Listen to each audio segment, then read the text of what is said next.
In today's video, I'm going to teach you how to listen to responses in Microsoft Copilot. If you want Microsoft Copilot to read an answer out loud instead of reading it yourself, the good news is that the process is very simple and only takes a few seconds.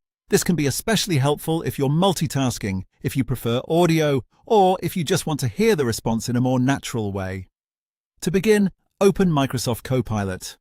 Once you're there, look through the conversation and find the specific response you want to listen to. This is important because the read-aloud feature works on individual responses, so you'll want to make sure you've selected the exact answer you want to hear.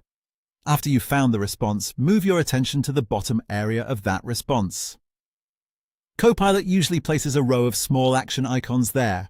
These icons give you different ways to interact with the message, so take a moment to look carefully if you don't immediately see the one you need. What you're looking for is the sound icon. This is the read-aloud button. In most cases, it appears as a speaker symbol, making it fairly easy to recognize.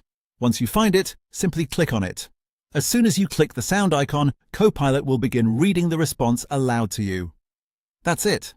You don't need to open any extra menu or change any settings just to start listening.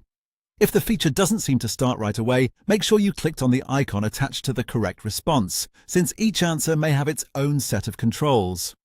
It can also help to wait a second for the audio to begin, especially if the response is longer.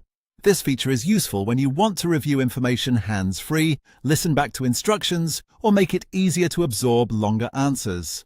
It's also a nice option if you're tired of staring at the screen and want a more relaxed way to go through the content. So again, all you have to do is go to Copilot, find the response you'd like to listen to, go to the bottom of that response, locate the sound icon, which is the read aloud button, and click it. That's all there is to it.